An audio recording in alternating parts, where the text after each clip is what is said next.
ना sodium bicarbonate और baking soda जिसे हम NaHCO3 कहते हैं। नेक्स्ट कंपाउंड हम पढ़ेंगे सोडियम कार्बोनेट और वॉशिंग सोडा जिसे हम Na2CO3.10H2 भी कहते हैं। तो प्रिपरेशन तो मेथड जो है ओवरऑल दोनों का सेम ही है। एक प्रोसेस एक स्टेप ऐसा है जो सोडियम कार्बोनेट के लिए ज़्यादा होता है। मेन प्रोसेस जिससे हम प्रिपेयर करते हैं इनको तो सॉल्वेबल प्रोसेस है।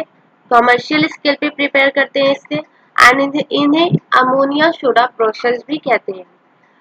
सी कुछ स्टेप्स है इस प्रोसेस के। फर्स्ट कैल्शियम कार्बोनेट का ब्रेक करते हैं क्योंकि हमें इस रिएक्शन में इस प्रिपरेशन मेथड में CO2 की रिक्वायरमेंट होती है। And then ammonia water CO2 का रिएक्शन करवाते हैं जिससे अमोनियम हाइड्रोकार्बोनेट फॉर्म होता है। देन अमोनियम हाइड्रोकार्बोनेट को जब सोडियम क्लोराइड से ट्रीट किया जाता है देन अमोनियम क्लोराइड फॉर्म होता है एंड सोडियम हाइड्रोकार्बोनेट का PPT फॉर्म हो रहा है। यहाँ पे देखिए एक तो हमारा बन गया that sodium bicarbonate baking soda. अभी क्या होता है जब सोडियम बाइकार्बोनेट को हम हीट करते हैं तो उस केस में हमारा सोडियम कार्बोनेट बनता है। Same return sodium carbonate is prepared by heating the sodium bicarbonate. Sodium bicarbonate को हीट किया आपका बना सोडियम कार्बोनेट साथ में CO2 एंड वाटर भी रिलीज हुआ। सी एक बार फिर से रिवाइज करते हैं। आपको CO2 रिक्वायर था, कैल्शियम कार्बोनेट को ब्रेक किया गया, CO2 आपका मिल गया। फिर CO2 एंड वाटर को सैचुरेट किया गया अमोनिया से या फिर रिएक्ट करवाया गया एक तरीके से आप सोचिए तो जिसकी वजह से अमोनियम हाइड्रोकार्बोनेट बना। अमोनियम हाइड्रोकार्बोनेट को then ट्रीट किया गया NaCl एंड देन फाइनली आपका ammonium chloride and NaHCO3 that is sodium bicarbonate आपका बेकिंग सोडा बन गया।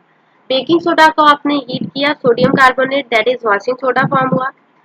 अब एक चीज और याद रखिए एनसीईआरटी में लाइन लिखी हुई है that byproducts of solvable process, तो उस केस में कैल्शियम क्लोराइड भी आपका बाई प्रोडक्ट दिया है। अब कैल्शियम क्लोराइड यहाँ पे तो कहीं फॉर्म नहीं हुआ आपको लगेगा बट जब जो आपका अमोनियम क्लोराइड फॉर्म होता है उसे जब CaO से ट्रीट किया जाता है या तो उस केस में calcium chloride ammonia water form होता है। तो यहाँ पे देखिए आपका calcium chloride byproduct obtain हो गया, अमोनिया आपका रीजनरेट हो गया। तो for the regeneration of ammonia भी ये प्रोसेस यूज कर सकते हैं and for showing that calcium chloride is the byproduct यही प्रोसेस शो कर सकते हैं। हाँ टेबल फॉर्म में देखिए एक ग्राफ दिया हुआ है that is diagram. Sodium chloride water CO2 ammonia को रिएक्ट कराया गया, आपका sodium hydrocarbonate that is the baking soda form हुआ, अमोनियम क्लोराइड रिलीज हुआ। आपका CO2 कहाँ से फॉर्म हुआ था by the decomposition of the calcium carbonate.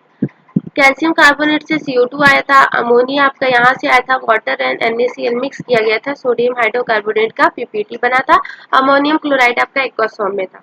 Ammonium chloride को आपने CaO से जब रिएक्ट कराया था कैल्शियम क्लोराइड बाई प्रोडक्ट बना था, अमोनिया आपका रीजनरेट हो गया था। एक पॉइंट नोट देने वाली है एंड ये लाइन एकदम एनसीईआरटी की है एंड PYQ जब आप सॉल्व करेंगे तो उस केस में यही क्वेश्चन भी पूछा गया है that why potassium bicarbonate cannot be prepared by solvay process। solvay process से हम पोटेशियम बाइकार्बोनेट को क्यों नहीं प्रिपेयर कर सकते तो इसका मेन रीजन है potassium bicarbonate cannot be prepared by solvay process as it is more soluble in water as compared to sodium hydrocarbonate। आपका पोटेशियम बाइकार्बोनेट बहुत ही ज़्यादा सॉल्युबल होता है वाटर में अगर कंपेयर किया जाए सोडियम हाइड्रोकार्बोनेट से। और आपने देखा sodium hydrocarbonate PPT that is precipitate हो गया था बट आपका पोटेशियम बाइकार्बोनेट प्रेसिपिटेट ही नहीं होता तो उसको आप एक्सट्रैक्ट या फिर ऑब्टेन नहीं कर पाते हैं। दैट्स वाई सॉल्विंग प्रोसेस के थ्रू पोटेशियम बाइकार्बोनेट को हम प्रिपेयर नहीं करते हैं। Now move to the properties of the sodium bicarbonate. तो हाइड्रोलिसिस ये बहुत ही इंपॉर्टेंट प्रॉपर्टी है इसकी कि सोडियम हाइड्रोकार्बोनेट को जब हाइड्रोलाइज किया जाता है तो उस केस में sodium hydroxide and carbonic acid H2CO3 आपका फॉर्म होता है। यहाँ पे याद रखिए कि सोडियम हाइड्रोक्साइड आपका क्या है स्ट्रॉन्ग बेस है, कार्बोनिक एसिड आपका क्या है वीक एसिड है। तो ओवरऑल पीएच की बात करें या फिर नेचर की बात करें तो ओवरऑल आपका सोडियम बाइकार्बोनेट क्या होगा बेसिक नेचर का होगा। इसीलिए क्या होता है जब गैस्ट्रिक प्रॉब्लम के लिए आपके स्टमक में या फिर जब एसिडिटी ज़्यादा हो जाती है तो उस केस में सोडियम हाइड्रोकार्बोनेट को लिया जाता है क्योंकि ये मोस्टली बेसिक होता है और हमारे स्टमक के एसिड से रिएक्ट करके वहाँ न्यूट्रलाइजेशन कराता है एंड जिसकी वजह से क्या होता है ओवरऑल थोड़ी सी भी प्रॉब्लम सॉल्व होती है। बट नाउ डे इसको नहीं यूज़ किया जाता है because of the very because क्या होता है ये रिएक्शन करता है एंड मोर एसिड की सेक्रेशन को क्या करता है, एक्सोगरेट कर देता है।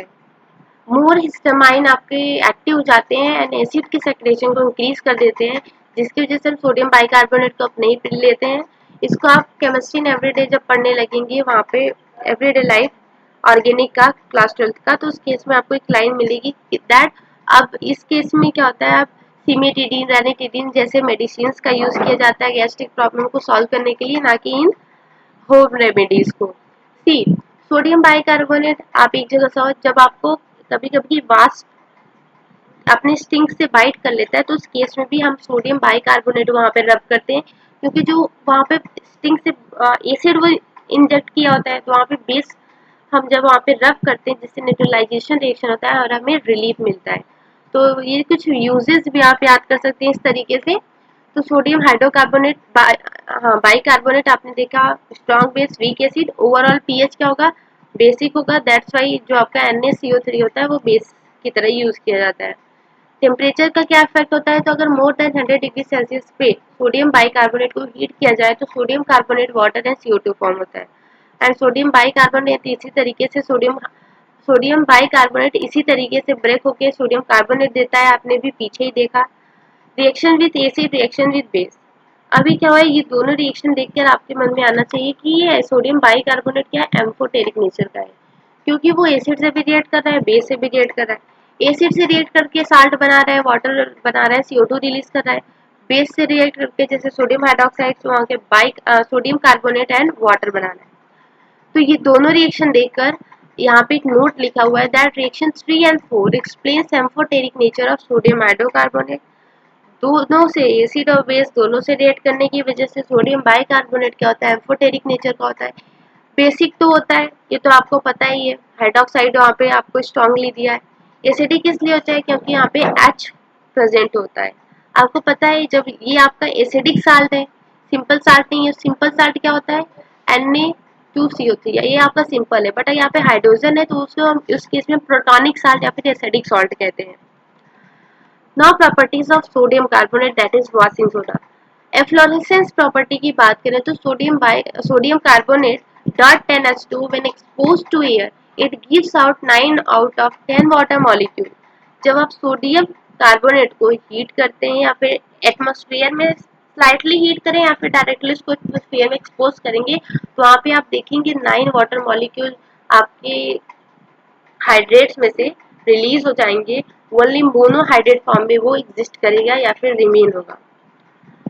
तो इसी प्रोसेस को हम क्या कहते हैं, एफ्लोरेसेंस कहते हैं।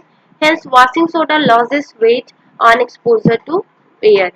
वॉशिंग सोडा क्या होता है, जब वो पैक्ड रहता है या फिर एयर में एक्सपोज नहीं किया होता है तो वो थोड़ा सा हैवी होता है, बट वही जब आप एयर में उसको एक्सपोज करते हैं उसका वेट क्या होता है, थोड़ा सा कम हो जाता है। वैसा क्यों होता है, उसके लिए उसका मेन रीजन यही है दैट ये वाला रिएक्शन आपका, क्योंकि वो 9 वाटर मॉलिक्यूल के आपको रिलीज कर दिया। अब वाटर मॉलिक्यूल रिलीज हो गए तो ऑफकोर्स उसका वेट क्या होगा, स्लाइटली डिक्रीज कर जाएगा। डिक्रीज हो जाता है इसी वजह से क्योंकि वो वाटर मॉलिक्यूल रिलीज कर देता है, लूज कर देता है। नेक्स्ट आपका है hydrolysis of the sodium carbonate. Aqueous solution of sodium carbonate is alkaline in nature due to the anionic hydrolysis।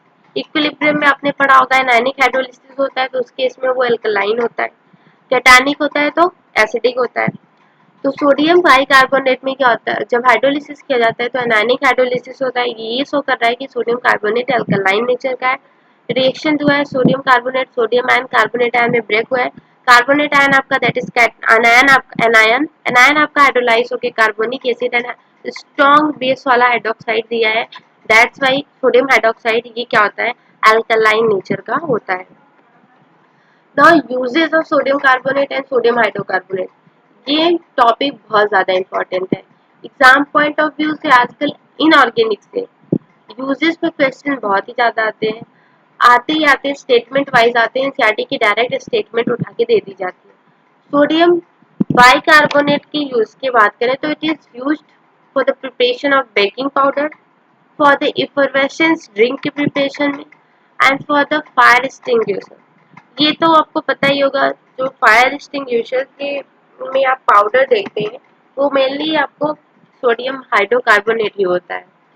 Sodium carbonate की बात करें यूजेस का, and one more use is here that anti acid की तरह भी help करते हैं। आपको बताया गया पहले क्या किया जाता है, गैस्ट्रिक प्रॉब्लम को ट्रीट करने के लिए सोडियम हाइड्रोकार्बोनेट का यूज किया जाता था।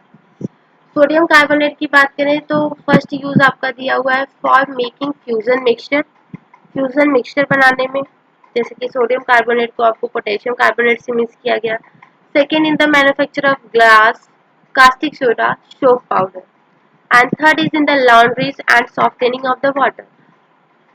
See, temporary hardness of water को रिमूव करने के लिए सोडियम कार्बोनेट का यूज किया जाता है। जब आप हाइड्रोजन चैप्टर पढ़े या फिर पढ़े होंगे तो उस केस में आप एक जगह जब हार्डनेस के रिमूवल की बात आई है, टेम्परेरी हार्डनेस, तो वहाँ पे एक मेथड है जिसमें सोडियम कार्बोनेट का यूज किया गया है for the softening of the hard water. तो ये यूजेस है sodium bicarbonate and sodium carbonates के। Just again I am telling after this there is need that you should revise or read the NCERT many times.